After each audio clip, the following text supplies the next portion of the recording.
So hi friends, welcome to ఇంటి వంట. ఇవాల్టి రెసిపీ వచ్చేసి బాదాం కుల్ఫీ అండి. ఈ మండిపోయే ఎండలకి మనకి పర్ఫెక్ట్ చాయిస్ అన్నమాట. మరి ఈ చల్లటి బాదాం కుల్ఫీ రెసిపీ ఎలా చేయాలో, ఆ సింపుల్ మెథడ్ ఏంటో ఇప్పుడు తెలుసుకుందాం. మరి ఆలస్యం చేయకుండా వెంటనే ప్రాసెస్లోకి వెళ్ళిపోదాం పదండి. ముందుగా ఒక బౌల్ తీసుకొని అందులోకి 10 నుంచి 12 బాదం పప్పుల్ని తీసుకోండి. దీంట్లో వాటర్ వేసి చక్కగా నానబెట్టండి. ఇలా చక్కగా నానిపోయిన తర్వాత దానిపైన ఉండే పొట్టుని తీసుకోండి. ఇలా అన్నీ కూడా తీసుకున్న తర్వాత పక్కకు పెట్టుకోండి. ఇప్పుడు స్టవ్ ఆన్ చేసి ఒక ప్యాన్ పెట్టుకొని అందులోకి 1/2 లీటర్ వరకు పాలను తీసుకొని చక్కగా బాయిల్ చేసుకోండి.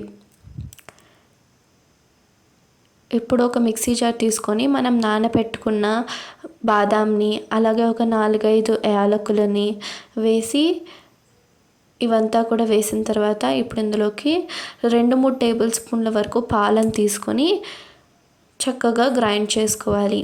ఇలా ఈ కన్సిస్టెన్సీలో స్మూత్ పేస్ట్ తయారైన తర్వాత పక్కకు పెట్టుకోండి. ఇప్పుడు ఒక బౌల్ తీసుకొని అందులోకి 1 టేబుల్ స్పూన్ కస్టర్డ్ పౌడర్ తీసుకొని వాటర్ వేసుకొని ఉండలేమీ లేకుండా చక్కగా మిక్స్ చేసుకోవాలి. చూడండి, మరో పక్కన పాలు కూడా చక్కగా బాయిల్ అయింది, అలాగే పొంగు కూడా వచ్చింది. ఇప్పుడు ఇందులోకి మనం గ్రైండ్ చేసి పెట్టుకున్న బాదం పేస్ట్ ఏదైతే ఉందో అది వేసుకొని చక్కగా మిక్స్ చేసుకోవాలి. ఒక 2-3 నిమిషాలు కుక్ చేయండి, లేకపోతే అడుగంటిపోతుంది. చూడండి, ఈ విధంగా ఈ కన్సిస్టెన్సీలో వచ్చాక ఇందులోకి మనం కస్టర్డ్ పాలు ఏదైతే కలిపి పెట్టుకున్నామో అది కూడా వేసుకొని ఉండలేమీ లేకుండా కంటిన్యూస్గా కలుపుతూ కుక్ చేసుకోవాలి.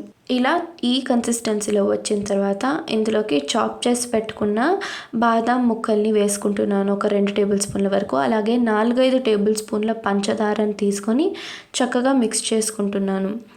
ఒక 2-3 నిమిషాలు కుక్ చేసిన తర్వాత ఈ కన్సిస్టెన్సీలో వస్తుంది. ఇది పర్ఫెక్ట్ కన్సిస్టెన్సీ అన్నమాట. ఇప్పుడు స్టవ్ ఆఫ్ చేసేసుకొని దీన్ని చక్కగా చల్లారనివ్వాలి అండి. ఇది చల్లారాక మనం కుల్ఫీ మౌల్డ్లోకి తీసుకొని అల్యూమినియం ఫాయిల్ పెట్టుకొని ఐస్ క్రీమ్ స్టిక్ పెట్టుకొని చక్కగా ఫ్రీజ్ చేసుకోవాలి. ఇలా ఒక 8 to 10 అవర్స్ లేదంటే ఓవర్ నైట్ ఫ్రీజ్ చేసుకోండి. ఒకవేళ మీ దగ్గర కుల్ఫీ మౌల్డ్ లేకపోతే ఒక చిన్న గ్లాస్లో వేసుకొని కూడా చేసుకోవచ్చు అండి. అది కూడా చాలా టేస్టీగా ఉంటుంది. ఆ తర్వాత దీన్ని ఫ్రిడ్జ్లో నుంచి తీసేసి మనము వాటర్లో డిప్ చేసి ఇలా అన్మోల్డ్ చేసుకుంటే ఎంతో టేస్టీగా ఉండే మనకి బాదాం కుల్ఫీ అనేది రెడీ అయిపోతుంది అన్నమాట.